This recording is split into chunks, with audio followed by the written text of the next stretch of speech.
قدیم ہے اللہ، رحیم ہے رحمان ہے عظیم ہے اللہ، لا موجود الا اللہ، لا مطلوب الا اللہ، لا موجود الا اللہ، لا مطلوب الا اللہ، لا موجود الا اللہ، لا مطلوب الا اللہ، لا مقصود الا اللہ، لا معبود الا اللہ۔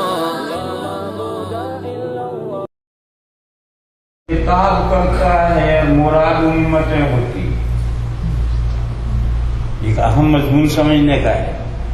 قرآن کریم کبھی مخاطب تو بنائے گا نبی کو، مگر کہنا نبی سے نہیں، ان کی امتوں سے کہنا ہوتا ہے۔ ایک مثال دوں میں اس کی، اس سے سمجھو گا۔ سورہ طلاق ہے 28ویں پارے میں، وہ سورت شروع ہوتی ہے یہاں سے، یا ایھا النبی اذا طلقتم النساء فطلقوهن لعدتهن واحصوا العدة۔ اے پیغمبر، خطاب حضور سے کیا، جب آپ لوگ، دیکھو خطاب امت کی طرف بات چلے گی، جب آپ لوگ بیویوں کو طلاق دینا چاہیں تو طلاق دینے کا طریقہ یہ ہے۔ جو عربی جانتے ہیں وہ بہت آسانی سے سمجھیں گے کہ یا ایھا النبیوں کا حضور سے خطاب کیا، اور فوراً کہا اذا طلقتم،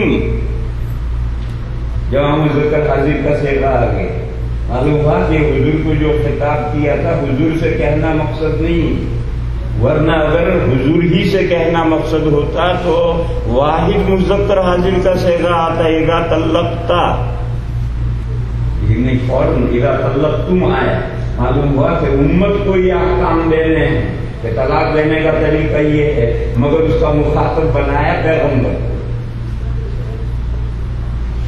اس مثال سے آپ حضرات بہت آسانی سے یہ مضمون سمجھ سکتے ہیں کہ قرآن کریم کا یہ طریقہ ہے کہ بعض حکمتوں سے، بعض مصلحتوں سے خطاب نبی سے کرتا ہے، مراد امت ہوتی ہے، سنانا امتوں کو ہوتا ہے۔ یہاں جو اللہ تعالیٰ نے رسولوں سے خطاب کیا ہے کہ اے پیغمبروں، ستھری چیزوں میں سے کھاؤ، یہ پیغمبروں کو نہیں کہنا، پیغمبروں کی امتوں کو کہنا ہے۔ اور وہ پیغمبروں کی جو امتیں تھی وہ تو گزر گئی، اور اللہ نے ان کے زمانے میں پیغمبروں کے ذریعے سے امتوں کے پاس یہ احکام بھیجے تھے۔ آج جو قرآن میں یہ سنایا جا رہا ہے وہ ہمیں سنایا جا رہا ہے، حضور کو نہیں سنایا جا رہا، حضور کی امت کو سنایا جا رہا ہے کہ یہ اتنا اہم حکم ہے کہ جو پچھلے تمام رسولوں کو دیا گیا ہے، کوئی رسول مستثنا نہیں، ہر رسول کو یہ حکم دیا گیا ہے کہ اپنی امتوں کو یہ حکم پہنچاؤ، بس اس کی اہمیت آج بھی اسی طرح سے، اس لیے وہ حکم قرآن میں نازل کیا، اور مخاطب پوری حضور کی امت ہے کہ ستھری چیزوں میں سے کھاؤ۔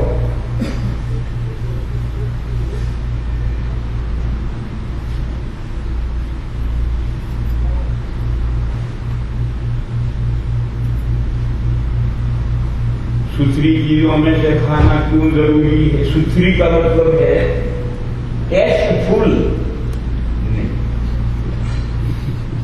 مزیدار نہیں، مزیدار تو خنزیر بھی ہے، ساری دنیا خنزیر کھاتی ہے، مزہ آتا ہے، یہ بھی تو کھاتی ہے۔ اگر اس میں مزہ نہ ہوتا تو آدھی دنیا کیوں کھاتی ہے خنزیر کو؟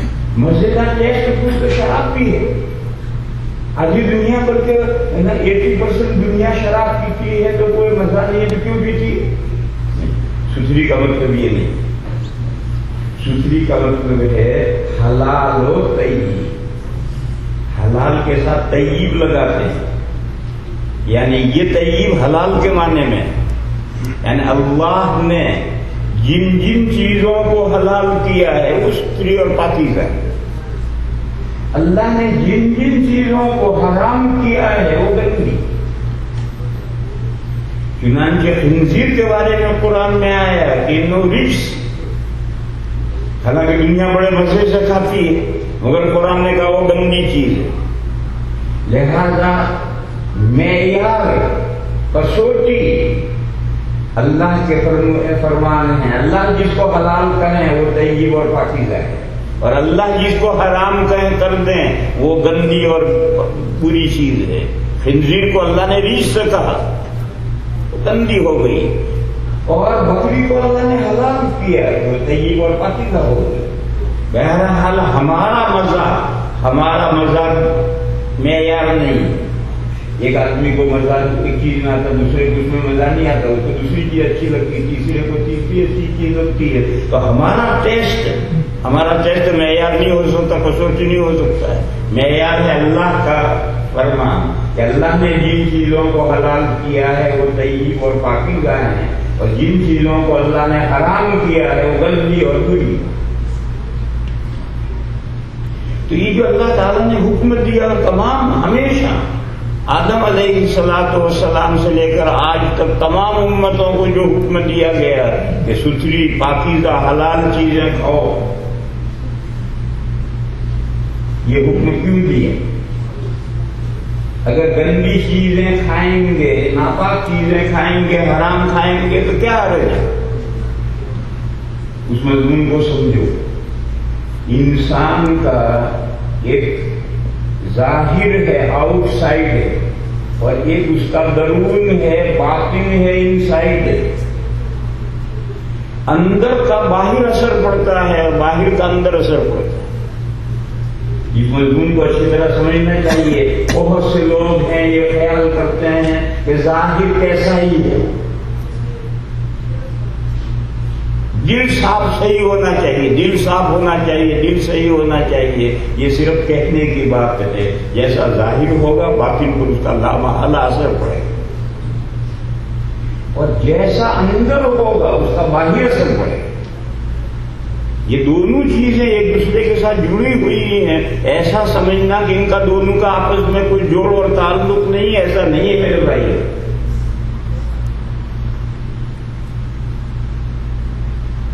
اگر اندر گندگی ہے تو باہر نیکی کہاں سے وجود میں آئے گی؟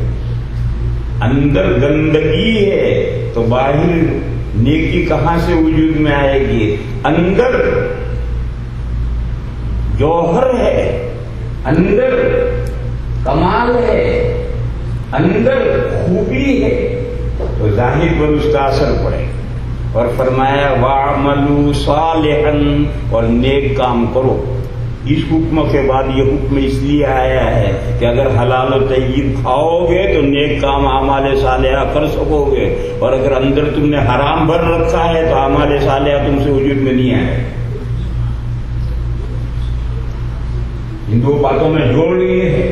پہلے فرمائے کہ آئیے رسول کلو میں لگتا ہے یہ بات، اور دوسرے بات فرمایا وَاعْمَلُوا صَالِحًا، اور نیک کام کرو. ہر مومن وہ مومن ہے ہی اس لیے کہ نیک کام کرے اور نیک کام کے صلے میں جنت پائے. ہر مومن کی انتہائی آرزو یہ ہے. فرمایا کہ اگر تمہارا یہ منشا ہے، مقصد ہے، تو اندر جو چیز لقمہ گلے سے اندر جائے وہ حلال و طیب جانا چاہیے، پاکیزہ لقمہ جانا چاہیے. اور اگر اندر حلال و طیب اور پاکیزہ لقمہ نہیں گیا تو پھر تم کتنی بھی کوشش کرو گے نیک کام کرنے کی، نیک کام وجود میں نہیں آئیں گے. تو یہ آیت دلیل ہے کہ اندر کا باہر اثر پڑتا ہے. اندر حلال و طیب ہوگا تو اعمال صالحہ وجود میں آئیں گے. اندر گندی اور خبیث چیز ہوگی تو اعمال سیئہ وجود میں آئیں گے، برے اعمال وجود میں آئیں گے، نیک عمل وجود میں نہیں آ سکتے. اور اس کا الٹا کہ ظاہر کا اندر اثر پڑتا ہے. اس کے لیے قرآن کریم میں نسخے آئے. اللہ پاک ارشاد فرماتے ہیں یا بنی آدم قد انزلنا علیکم لباسا وریشا ولباس التقوی ذلک خیر. اے انسانوں، اے آدمیوں، آدم علیہ السلام کی اولاد ہے، ہم نے تمہارے لیے لباس پیدا کیا ہے۔ جتنے متمدن انسان ہیں وہ سب کپڑے پہنتے ہیں، ننگا کوئی نہیں گھومتا، جانور ننگے گھومتے ہیں، دنیا کے سارے جانور ننگے گھومتے ہیں۔ پاکستان میں ایک صاحب کو بھوت سوار ہوا کہ گھوڑے گدھوں کو بھی پاجامہ پہنانا چاہیے۔ ابھی چند سالوں پہلے اخباروں میں فوٹو آئے کہ انہوں نے گھوڑے کو بھی پاجامہ پہنا رکھا ہے، گدھے کو بھی چڈی پہنا رکھی، لیکن وہ ایک باولے کا ایک آئیڈیا تھا، وہ ختم ہوا۔ دنیا میں کوئی جانور لباس نہیں پہنتا ہے۔ یہ اللہ نے انسان ہی کے لیے یہ امتیاز رکھا ہے کہ انسان، کوئی بھی انسان ہو، کئی جنگلوں میں رہنے والے ہوں، کوئی ایک دکا سادھو سنت ہوں جو ننگے رہتے ہیں، ایسے سادھو کے بالکل مادرزاد ننگے رہتے ہیں، تو کوئی ہو سکتا ہے۔ لیکن عام طور پر جو متمدن انسان ہیں، چاہے وہ کوئی مذہب مانتے ہو چاہے کوئی مذہب نہ مانتے ہو، لباس پہنتے ہیں۔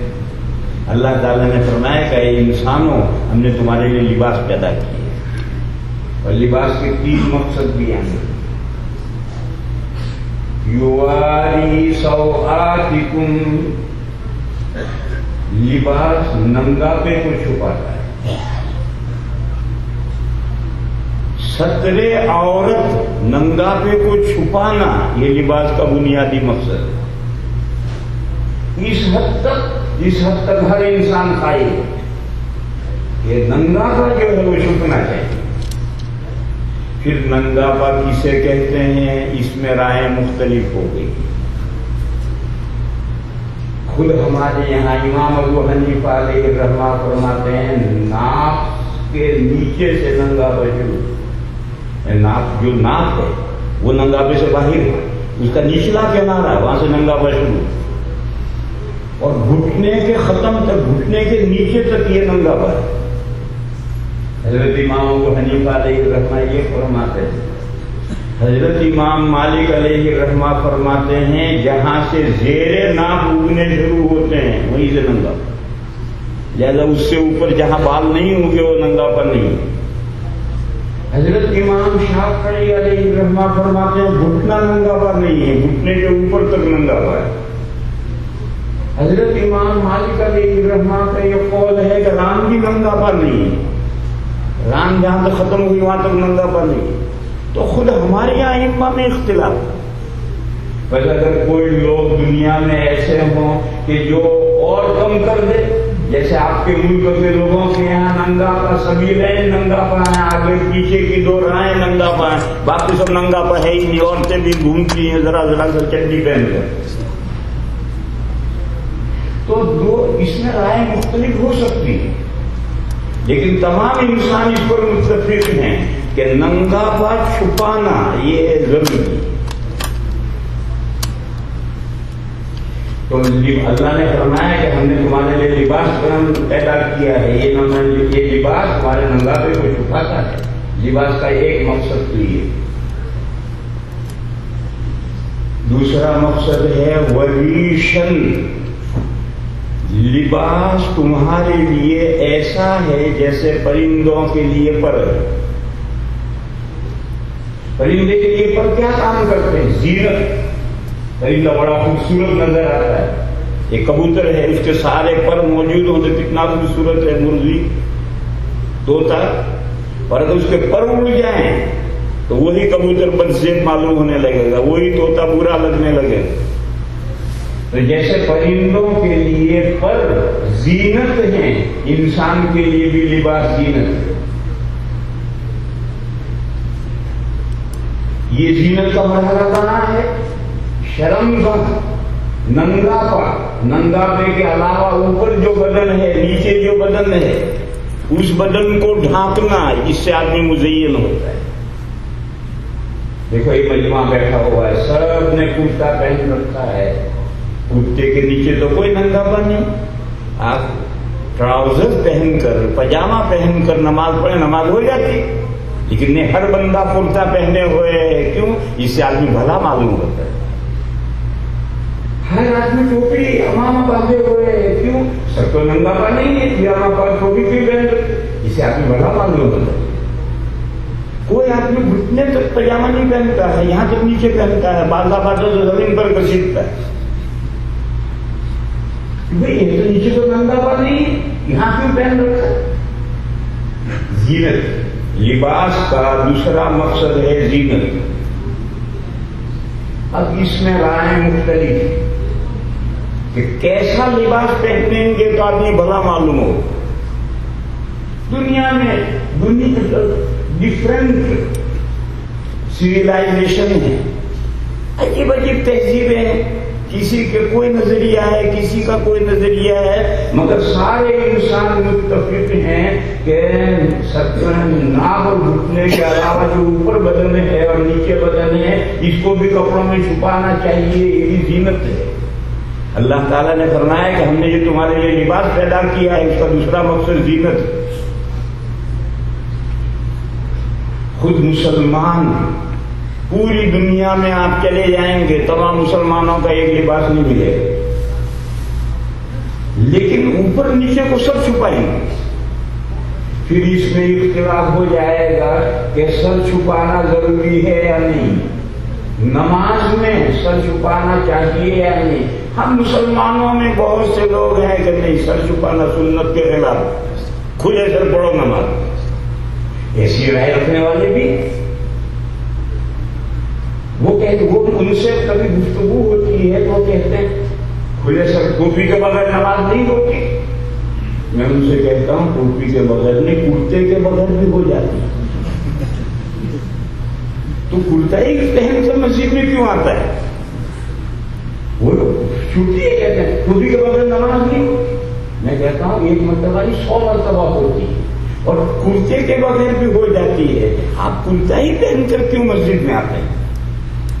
تو ہمارا یہ کہے گا کہ یہ تو تہذیب ہے کرتا پہن کر کے۔ ارے اسلامی تہذیب ٹوپی پہن کر نماز پڑھنا ہے۔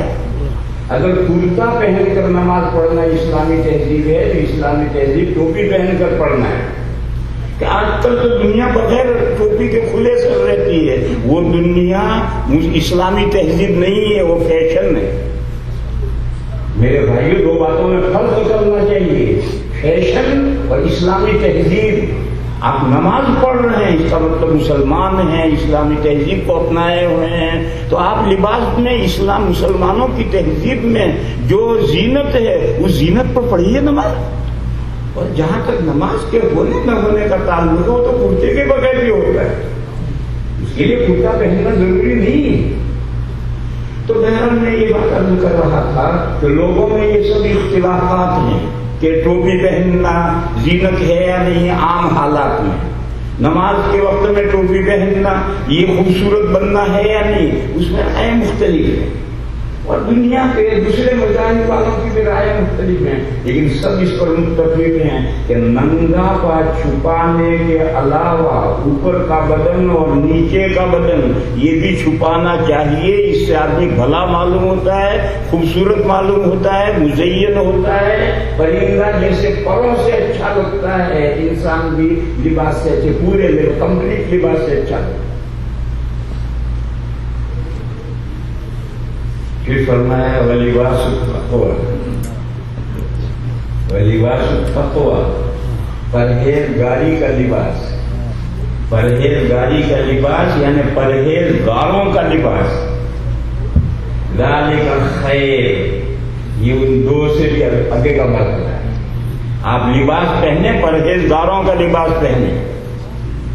وَلِبَاسُ التَّقْوَىٰ، پرہیزگاری کا لباس۔ لفظ کیا ہے؟ پرہیزگاری کا لباس۔ اور میں کہہ رہا ہوں پرہیزگاری کا لباس کون سا ہے؟ جو پرہیزگاروں کا لباس ہے، وہ لباس پرہیزگاری کا ہے۔ اور فرمایا ذالک خیر، پہلے دو مقاصد کے لیے ایسا کوئی لفظ نہیں لائے، تیسرے مقصد کے لیے لفظ لائے ذالک خیر، جس میں بہت خیر ہے، بہت بھلائی ہے۔ کوئی دقیق مضمون نہیں ہے، ہر آدمی سمجھے گا پرہیزگار کون گزرے ہیں۔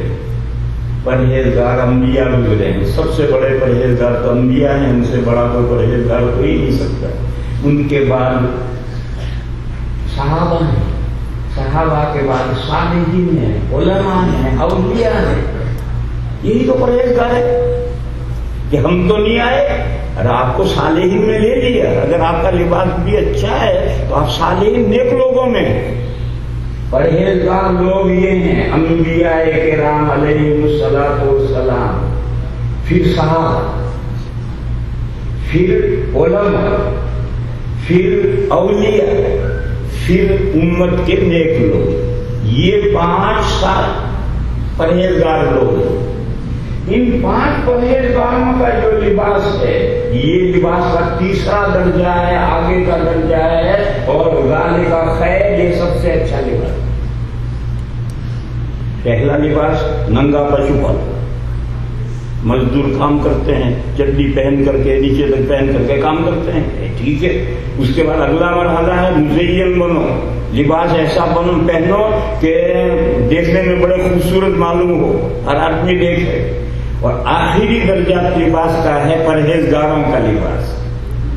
پرہیزگاروں کا لباس اگر تم پہنو گے تو ذالک خیر، یہ لباس کی شاندار صورت ہے. اور میرے بھائیوں، اس امت میں پرہیزگار 5 ہیں: انبیاء، صحابہ، علماء، اولیاء اور نیک مومنین. سب نیک مومنین. یہ بھائی بیٹھا میرے سامنے، یہ بالکل پرہیزگاروں کا لباس پہنے ہوئے ہیں، سر سے پیر تک، سر پہ پگڑی بھی اس کی.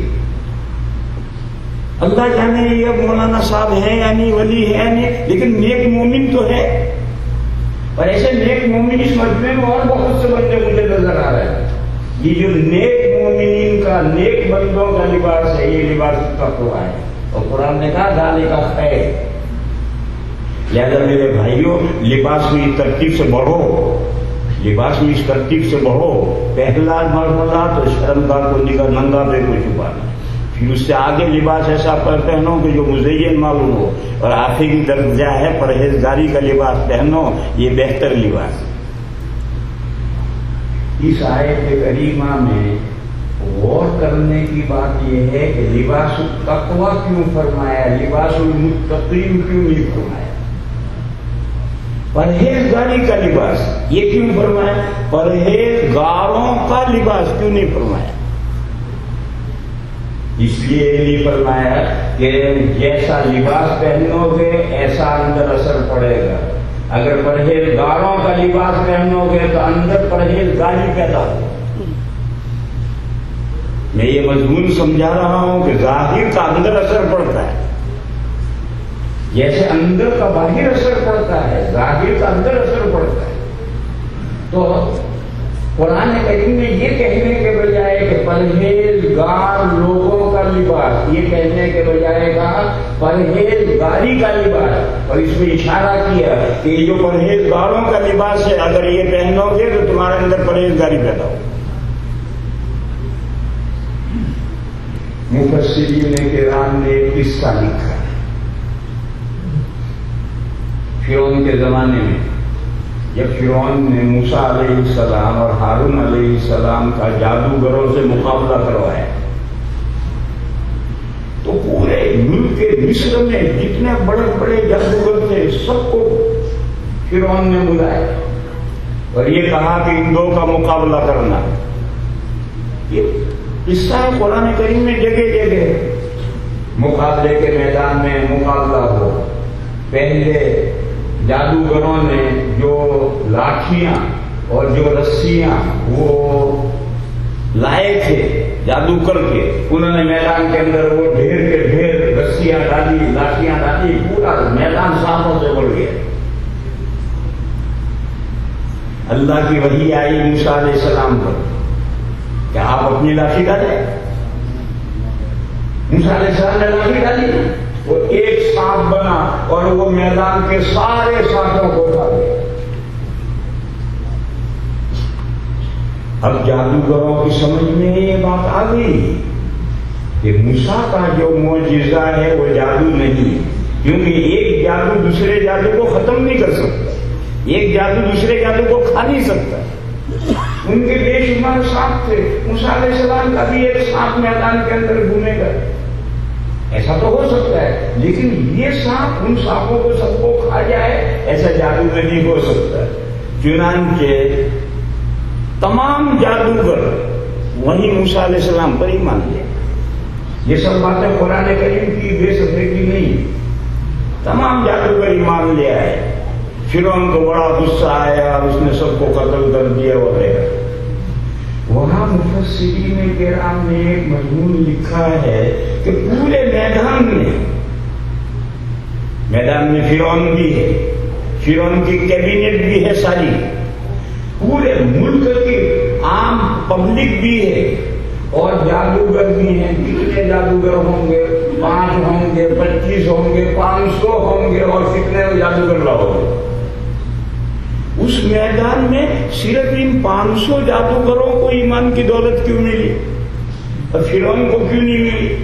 پورے مصر کی پبلک جمع ہے، ان کو دولت ایمان کیوں نہیں ملی؟ صرف ان 500 جادوگروں کو دولت ایمان کیوں ملی؟ یہ ایک سوال ہے، کیونکہ یہ تو کامن سینس کا مسئلہ ہے کہ جادو کو کھا نہیں سکتا. تو کامن سینس کا مسئلہ ہے.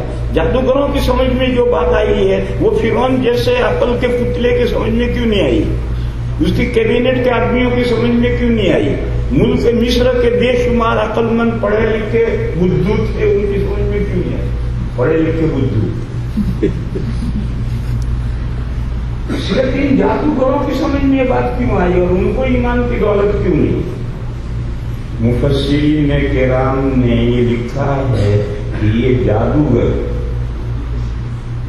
موسیٰ اور ہارون علیہ السلام جیسا لباس پہن کر میدان میں مقابلے کے لیے آئے. جیسا لباس موسیٰ اور ہارون علیہ السلام کا ہے ایسا ہی لباس پہن کر یہ جادوگر مقابلے کے لیے آئے. اور ایسا کرنا پڑتا ہے. ایک مرتبہ ہم یو کے میں سلوٹر ہاؤس دیکھنے گئے. صبح 7 بجے سلوٹر ہاؤس کھلنے کا وقت تھا. ہم اس سے 6:45 بجے پہنچ گئے. سردی کی برف پڑ رہی تھی، ہم گاڑی میں بیٹھے رہے. 7 بجے سلوٹر ہاؤس کھلا اور کھلنے کے بعد انہوں نے، ہم 4-5 ساتھی تھے، ہم سب کے لیے وہ لباس بھیجا جو لباس اندر کام کرنے والوں کا. اور انہوں نے کہا کہ اپنے کپڑوں کے اوپر یہ کپڑے پہن کر اندر آؤ. اب ان کا وہ مزدوروں کے جیسے کپڑے ہوتے ہیں، وہ سب کپڑے ہر ایک کے لیے انہوں نے بھیجے کہ پہن کر آؤ. تو ہم نے ان سے پوچھا کہ ہمیں ایک بات کہنے کی کیا ضرورت ہے؟ انہوں نے کہا تم اندر آؤ گے تو پورے کارخانے میں گھومو گے، اور جہاں ہمارے جانور ہیں مینڈے بکرے وہاں بھی تم گھومو گے. تو اگر تم اپنے اس لباس میں آؤ گے تو ہمارے جانور بکیں گے، اور یہ ہمارے لباس میں اگر گھومو گے تو ہمارے جانور بکیں گے. یہ میرے ساتھ واقعہ پیش آئے. چنانچہ ہم وہ کپڑے جو سلوٹر ہاؤس والوں کے کپڑے تھے وہی کپڑے سب پہن کر گئے. ان کے میڈوں میں بھی گھومے، سب جگہ گھومے. ان کے لیے کوئی نئی بات، اچنبے کی بات نہیں، وہ کہیں چپ چاپ. اور ہم اپنا یہ لباس پہن کر جاتے تو جانور بگڑتے. تو کہیں ایک جیسا لباس ہونے کی وجہ حکمت ہوتی ہے. ایک جیسا لباس ہونے کی کہیں حکمت ہوتی ہے.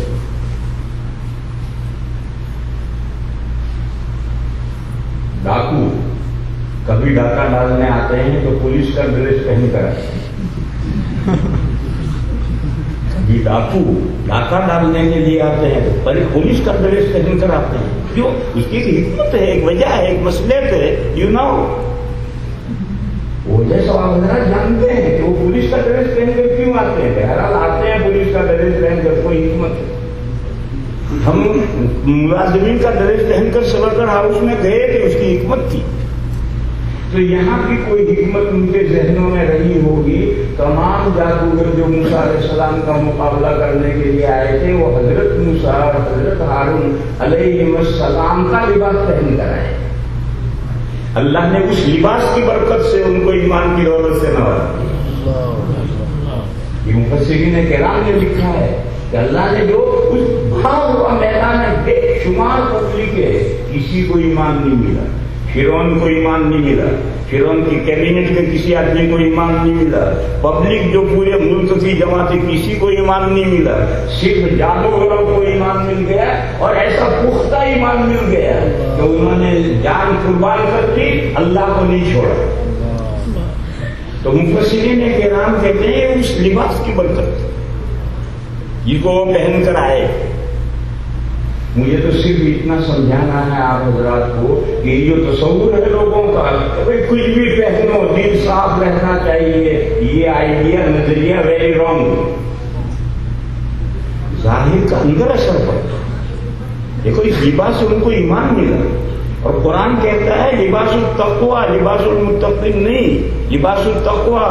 اگر یہ لباس تم پہنو گے، پرہیزگاروں کا لباس پہنو گے، تو تمہارے اندر بھی پرہیزگاری پیدا ہوگی۔ اور ہر مومن کی پہلی اور آخری خواہش ہے پرہیزگار بننا۔ ہر مومن کی پہلی اور آخری خواہش ہے پرہیزگار بننا۔ تو اگر تمہاری یہ خواہش ہے تو پرہیزگاروں کا لباس پہنو، اندر پرہیزگاری پیدا ہو۔ ہر مومن کی یہ خواہش پرہیزگار بننا قرآن میں جگہ جگہ ہے۔ پہلی آیت میں کہ یہ قرآن لا ریب فیہ، اس پورے قرآن میں کہیں انگلی رکھنے کی جگہ نہیں ہے کہ قرآن کی یہ بات صحیح نہیں معلوم ہوتی، کہیں انگلی رکھنے کی جگہ نہیں۔ اور ھدی للمتقین، پرہیزگاروں کے لیے گائیڈ بک ہے۔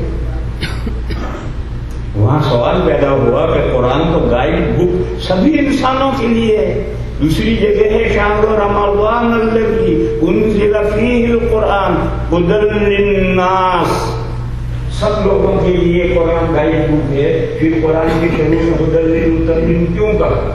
اس لیے کہا کہ ہر مومن کی خواہش متقی اور پرہیزگار بننا ہے۔ بس اگر تجھے پرہیزگار بننا ہے، قرآن کو گائیڈ بک بنا کر کے اس کے بتلائے ہوئے راستے پر چل، تو پرہیزگار بن جائے۔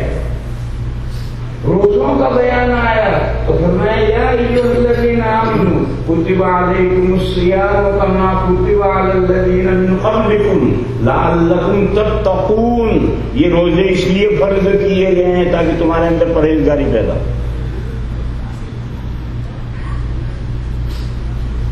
لوگ کہتے ہیں آج تو سبھی مسلمان روزے رکھتے ہیں مگر پرہیزگاری تو بعض لوگوں میں نہیں پیدا ہوتی۔ مسلمان روزے رکھتے ہیں مگر پرہیزگاری تو بعض روزے داروں میں نہیں پیدا ہوتی۔ نہیں پیدا ہوتی تو اپنے روزے پر نظر ثانی کرو۔ تیرے روزے میں کوئی خرابی ہے جس کی وجہ سے تیرے اندر پرہیزگاری نہیں پیدا ہوتی۔ دیکھو میرے پاس عطر تو خوشبو ہوتی، لیکن آپ سڑے ہوئے بیت الخلاء میں بیٹھ کر عطر کی شیشی نکال کر لگائیں تو اس عطر میں سے خوشبو آئے؟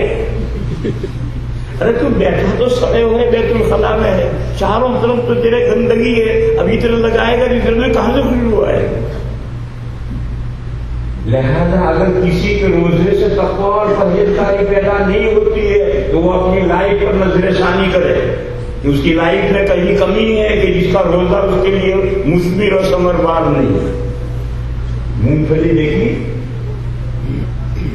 مونگ پھلی کا بعض دانہ بالکل مونگ پھلی ہوتا ہے اور دباؤ پچ دے کے ہوگا اندر گیری ہے ہی نہیں، ایسا ہوتا ہی نہیں ہوتا۔ مونگ پھلی کا بعض دانہ دیکھنے میں بالکل کمپلیٹ مونگ پھلی، اندر دباؤ کا اندر دانہ ہے ہی نہیں۔ تو میرے بھائیوں، ہماری نمازیں اور ہمارے روزے گیری بغیر کی مونگ پھلی جیسے بھی ہوتے ہیں۔ ہماری نمازیں، ہماری تلاوتیں، ہمارے روزے، ہمارے حج، ہر چیز گری بغیر کی مونگ پھلی۔ دیکھنے میں نماز ہے، دیکھنے میں روزہ ہے، دیکھنے میں حج ہے، دیکھنے میں زکوٰۃ ہے، اور دباؤ کے اندر گری ہے ہی نہیں۔ ایسے ہوتے ہیں۔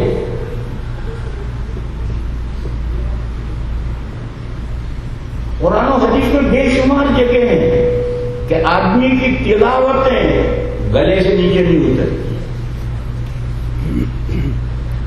گلے سے نیچے نہیں اترے، معلوم اس مونگ پھلی میں دانا ہی نہیں ہے، دیکھنے کی مونگ پھلی ہے، تلاوت کر رہا ہے اور لا یجاوز تراقیہم، ان کے ہستیوں سے وہ قرآن آگے نہیں بڑھ سکا.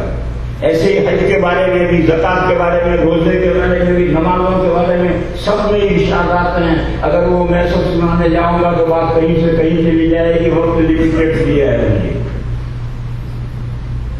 بہرحال اتنا مضمون سمجھ لو کہ ظاہر کا اندر اثر پڑتا ہے اور اندر کا باہر اثر پڑتا ہے. اور جو لوگوں کے ذہنوں میں باتیں ہیں اس کو نکالو سب ذہنوں سے، وہ غلط ہیں. جیسا لباس پہنو گے ایسا اندر اثر پڑے گا، اور اندر کی جو کیفیات ہے پاکیزہ اس کا ظاہر پر اثر پڑے گا. تو اللہ تعالیٰ نے نبیوں کو یہ حکم دیا کہ اے پیغمبرو، ستھری چیزوں میں سے، حلال و طیب چیزوں میں سے کھاؤ اور نیک کام کرو. وعملوا صالحا. اور ہر مومن کی خواہش ہے کوئی نیک بندہ بنے. اگر تمہیں نیک بندہ بننا ہے تو شرط لازم یہ ہے کہ حلال و طیب کھاؤ تو نیک عمل کر سکو گے، ورنہ نہیں کر سکو.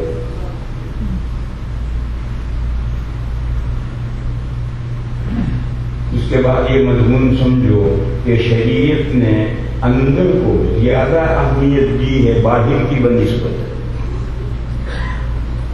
یہ دوسرا مضمون سمجھنے کا ہے. پہلے تو میں نے بتایا کہ دونوں اہم ہیں، اندر کا باہر اثر پڑے گا، باہر کا اندر اثر پڑے گا.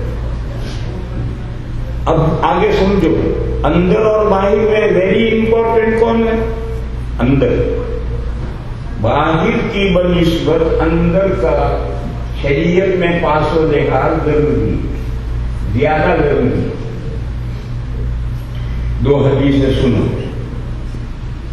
حضرت ابوبکر صدیق رضی اللہ تعالیٰ عنہ، جن سے افضل اس امت میں کوئی نہیں ہو،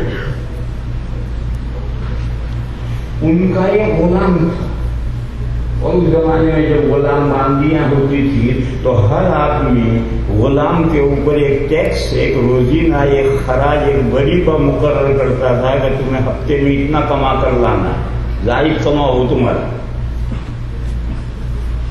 تو حضرت کا ایک مکاتب غلام تھا، مکاتب نہیں، ایک غلام تھا جس کے ذمہ طے تھا کہ تمہیں روزانہ اتنا کما کر لانا. ایک مرتبہ اس نے کما کر کے کوئی چیز لا کر پیش کی. صدیق اکبر نے اسے کھا لیا. مثلا فرض کرو کہ وہ کوئی مٹھائی کما کر لایا، گھر میں لا کر دی، حضرت صدیق اکبر نے کھا لی.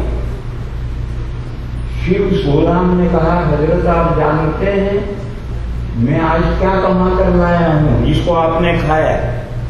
تو حضرت نے فرمایا مجھے کیا معلوم. اس نے کہا کہ میں زمانے جاہلیت میں مسلمان ہونے سے پہلے کہانت کرتا تھا. کہانت یہ فن ہے جس میں فیوچر کی باتیں لوگوں کو بتائی جاتی ہیں اور جنات سے باتیں کیچ کر کے بتائی جاتی ہیں. تو کہا میں کہانت کرتا تھا اور میں کہانت جانتا نہیں تھا. جیسے آج کل تعریف گنڈے کرنے والے ہوتے ہیں، اس میں 5% جانتے ہیں اور 95% ڈونگ کرتے ہیں، بے وقوف بناتے ہیں دنیا کو. یہ تعریف گنڈے کرنے والے ہیں تو 5% ہی جانتے ہیں، 95% تو بے وقوف بناتے ہیں دنیا کو. میرا ایک دوست تھا، انتقال ہو گیا، مظاہرین کا میرا ساتھی تھا، بھاگلپور کا. وہ دہلی میں رہتا تھا، بڑی جائیداد بنا لی اس نے دہلی میں. ایک دن دیوبند میں آیا میرے پاس. میں نے کہا بھائی کیا کرتا ہے؟ کہنے لگا تعریف گنڈے کرتا ہوں. میں نے کہا تو تعریف گنڈے کہاں سے کرتا ہے؟ تجھے آتا کچھ نہیں. تو اس نے کہا تعریف گنڈے کرنے کے لیے آنا وانا ضروری نہیں. میں نے کہا کیا کرتی ہے ہمیں جو بتائے. اس نے کہا ایک عورت بچے کو لے کر آئی. اس نے کہا باپو جس بچے کو بخار آ رہا تعویذ دے دو. تو 21 دن کے تعویذ لکھ کر کے یہ لے لیا. کون سا بخار دنیا میں ایسا ہے جو 21 دن رہ گئے؟ 21 دن تک تو کوئی بخار رہتا ہی نہیں. 5, 7, 10 روز میں وہ بخار ٹھیک ہو جائے گا، ہمارا نام ہو جائے گا. باپو کا تعویذ لائے تھے بخار اتر گئے. ایک موٹی سی بیوقوف بنانے کی شکل بتلا رہا. ایسی بے شمار شکلیں ہیں اور بڑے ماہر ہوتے ہیں یہ جو تعریف کرنے والے، جو بڑے ماہر ہوتے ہیں بیوقوف بنانے. تو اس نے کہا میں جانتا نہیں تھا، میں نے ایک آدمی کو بیوقوف بنایا تھا اور اتفاق سے وہ کام ہو گیا۔ تو آج وہ مٹھائی لے کر آیا تھا میرے پاس، جو میں نے ان کو بیوقوف بنایا تھا، جو باتیں بتائی تھی وہ اس کا کام ہو گیا تھا، آج وہ مٹھائی لے کر آیا تھا، وہ مٹھائی میں گر رہا ہے۔ تو حضرت صدیق اکبر تشریف لے گئے نالی پر اور انگلی ڈال ڈال کر، ہاتھ ڈال ڈال کر کے سارا کھایا ہوا طے کر دیا، سارا نکال دیا۔ اور جب سب نکل گیا تو یہ فرمایا، سنو، صدیق اکبر نے یہ فرمایا کہ ابو بکر کی جان نکل جائے یہ ابو بکر کو گوارا ہے، لیکن ابو بکر کے جسم کی کوئی بوٹی جہنم میں جائے یہ ابو بکر کو گوارا نہیں۔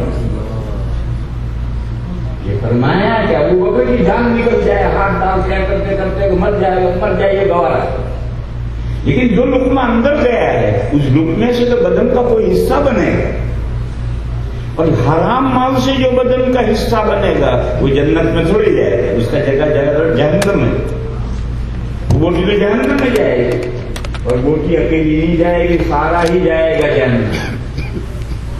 تو فرمایا ابو بکر کو یہ گوارا ہے کہ اس کا جان نکل جائے طے کرتے کرتے یہ گوارا ہے، لیکن اس کو یہ گوارا نہیں ہے کہ اس کے جسم کی کوئی بوٹی جہنم میں جائے۔ یہ جو واقعہ ہے، اس واقعے سے سمجھو کہ اندر کی کتنی اہمیت ہے، اور کیوں اہمیت؟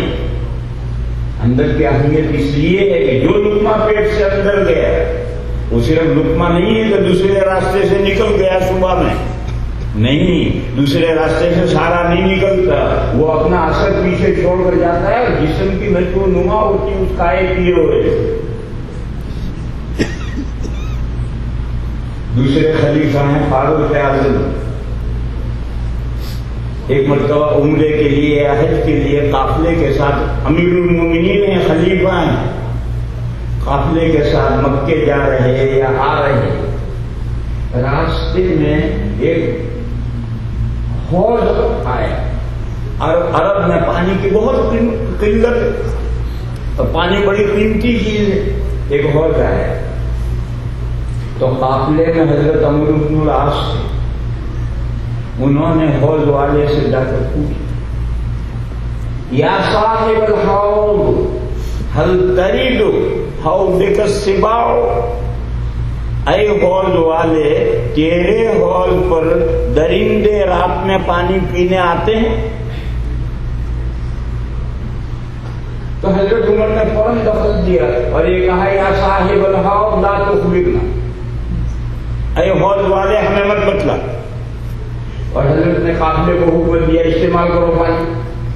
سب نے پانی استعمال کیا، نہائے دھوئے، وضو کی نماز پڑھی، پھر جب نماز پڑھ کے قافلہ آگے نکلا تو حضرت عمرو بن العاص سے کہا، جاؤ اب پوچھ کر کے آؤ حوض والے سے کہ درندے رات میں آتے ہیں یا نہیں آتے۔ اب پوچھنے سے کیا فائدہ ہے؟ دیکھو یہ ایکسٹرنل یوز ہے، وضو کرنی ہے، نماز پڑھنی ہے، اور وہ انٹرنل یوز تھی۔ صدیق اکبر کے واقعے میں انٹرنل یوز تھی، یہ ایکسٹرنل یوز ہے، دونوں میں فرق سمجھو۔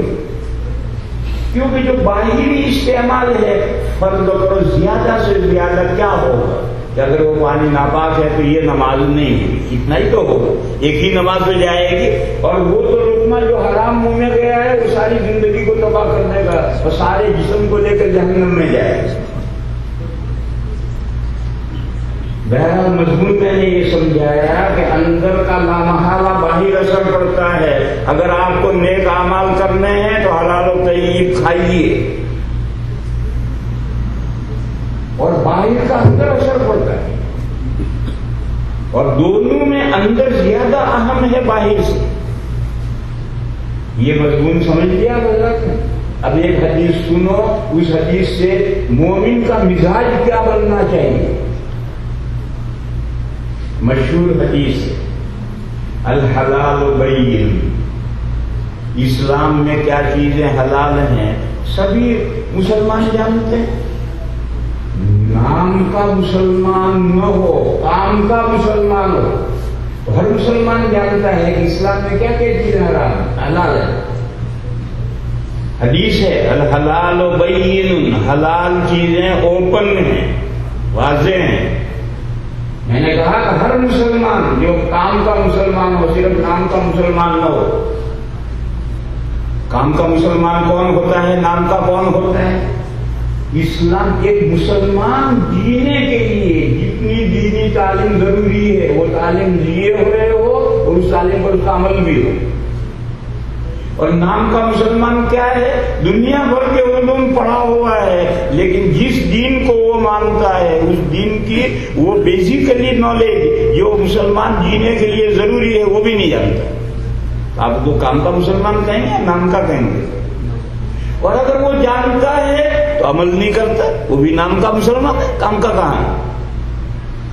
اس لیے کسوٹی سمجھو کہ بیسیکلی نالج جو ایک مسلمان ہونے کی حیثیت سے ضروری ہے، ویری کمپلسری، فرض ہے، وہ جانتا ہو اور اس کا عمل ہو، یہ کام کا مسلمان ہے۔ اور اگر وہ بیسیکلی ان میں ہی نہیں جانتا یا جانتا ہے تو اس پر اس کا عمل نہیں ہے تو آپ اس کو کام کا مسلمان کیسے کہیں گے؟ تو اس لیے میں نے کہا کہ جو بھی کام کا مسلمان ہے وہ جانتا ہے کہ اسلام میں کیا کیا چیزیں حلال ہیں، الحلال بین والحرام بین۔ اسی طرح وہ یہ بھی جانتا ہے کہ اسلام میں کیا کیا چیزیں حرام ہیں، وہ بھی جانتا ہے، کوئی مسلمان ناواقف نہیں۔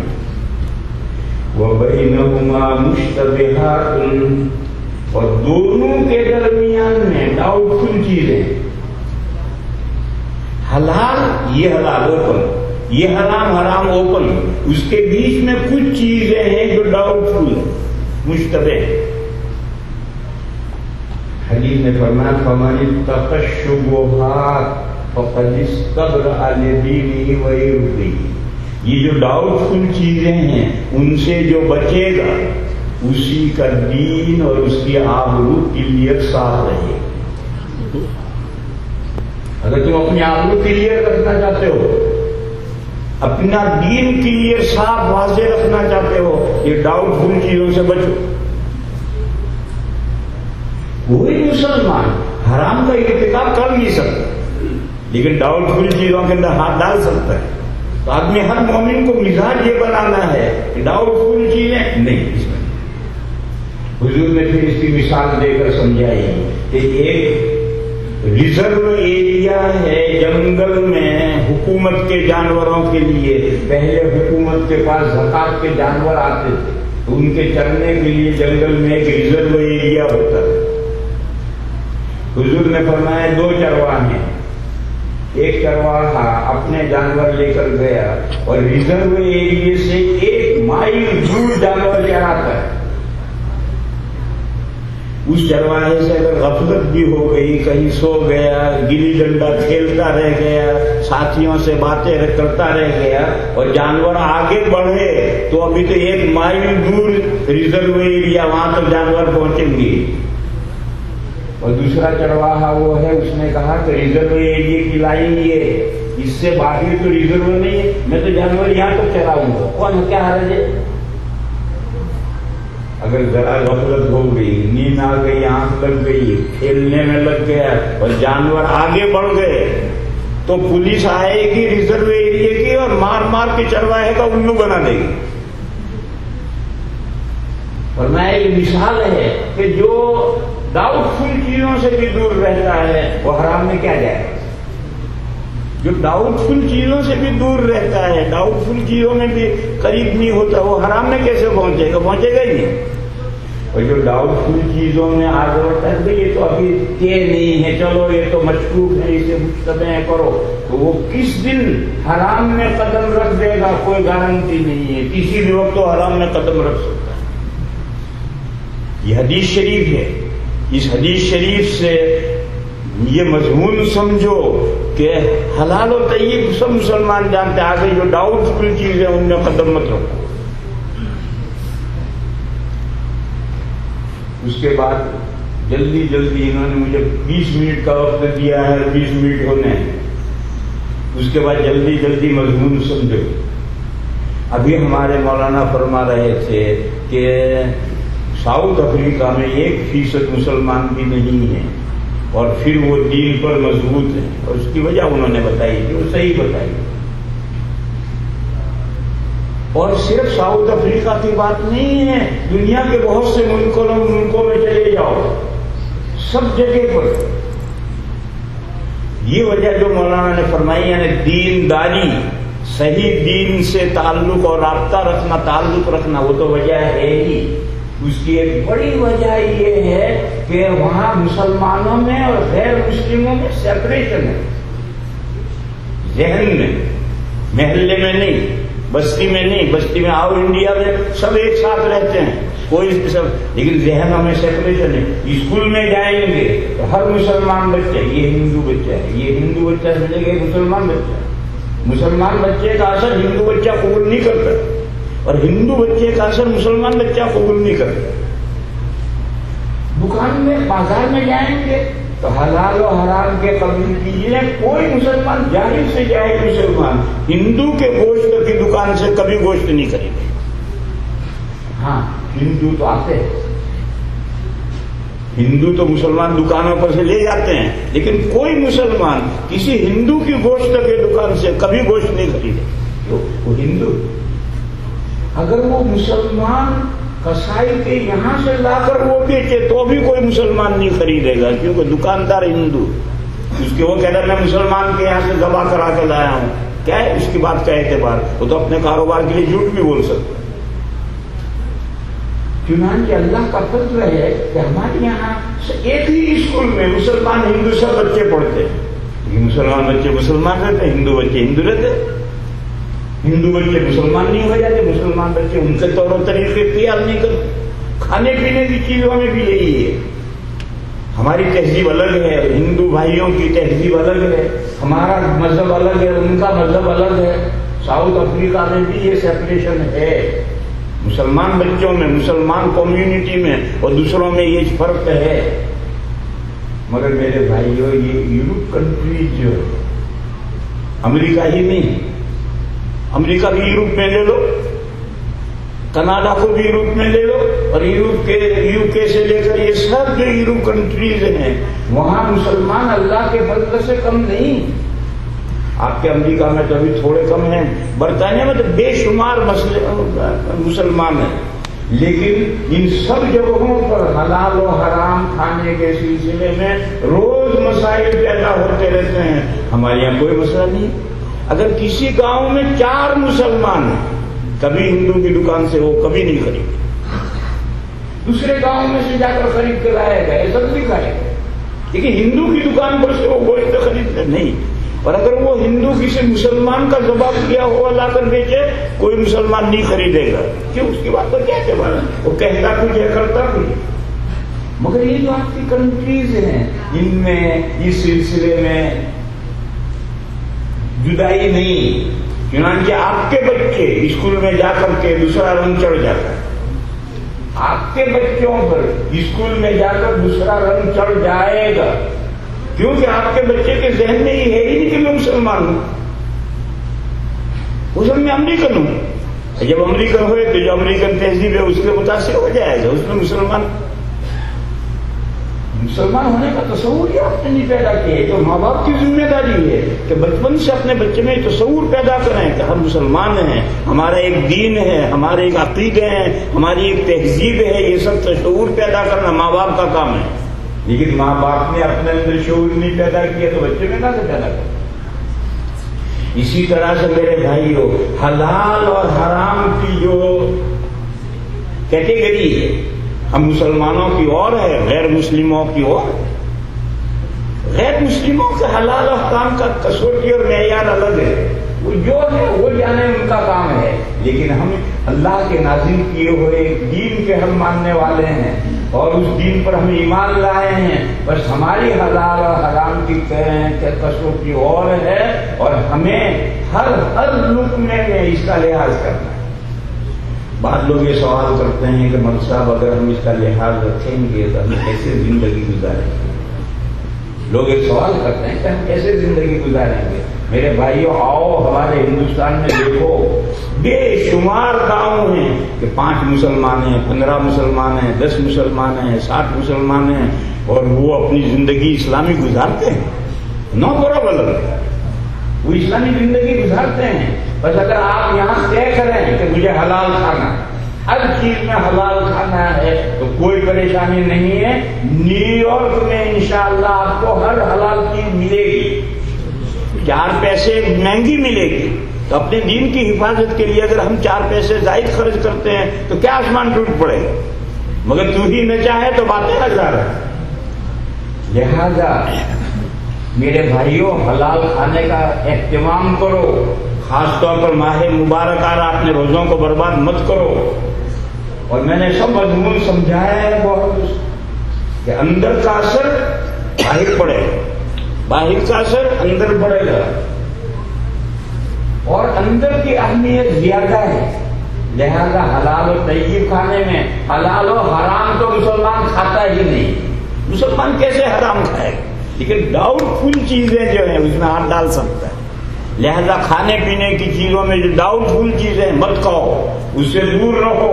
اور کوئی پریشانی نہیں ہے، ہر شہر میں امریکہ کے آپ کو حلال و طیب چیزیں ملیں گی. 4 پیسے اگر آپ کو زائد دینے پڑتے ہیں یا 4 مائل دور سے وہ چیز لانی پڑتی ہے تو کوئی ایسا مسئلہ نہیں ہے. اپنے دین کی حفاظت کے لیے میرے بھائیوں یہ سب کرنا پڑتا ہے. وقت پورا ہو گیا ہے. اب کیونکہ یہاں کے لوگ وقت کے بڑے پابند ہیں، اور میں بھی یہاں آتے آتے وقت کا پابند ہو گیا، اس لیے آج کی مجلس ختم ہوئی. اور میں نے ان بھائیوں سے ایک بات کہی تھی، مگر ان حضرات کے ذہن سے وہ بات نکل گئی. میں نے یہ کہا تھا کہ ایک مجلس تو تقریر کی ہونی چاہیے، تو میرے ذہن میں جو کچھ آیا میں نے آپ کو عرض کر دیا. اور ایک مجلس ہونی چاہیے کوئسچن آور، وہ عشاء کے بعد جن حضرات کے ذہنوں میں کوئی سوال ہو اس موضوع سے متعلق یا دین کا کوئی بھی مسئلہ آپ کو پوچھنا ہو تو ایسے حضرات تشریف رکھیں، سوال لکھ کر دیں، کیونکہ ہر آدمی زبانی بول کر اپنے معافی ضمیر کو ادا نہیں کر سکتا. تو سوال لکھ لو، کسی بھی زبان میں لکھو اور لکھ کر کے سوال لاؤ. عشاء کے بعد جن کو انٹرسٹ ہے وہ تشریف رکھیں، وقت بھی بھائے جا سکتے ہیں. اور جن کو اس نماز کی سنتوں کے بعد کوئسچن آور ہوگا اس میں اپنی ضرورت کے مسئلے پوچھو. کیونکہ میرے دل میں تھا وہ تو میں نے بتا دیا، آپ کے دل میں جو الجھن ہے وہ آپ پوچھیں گے جبھی تو میں بتاؤں گا. آخر دعوانا الحمدللہ رب العالمین. چلو نماز کی تیاری کرو، دعا نماز کے بعد کرو، دعا نماز کے بعد ہوگی. چلو نماز کی تیاری دعا میں نے اس لیے نہیں کروائی، میں نے 5 منٹ گائے کیے. آ جاؤ.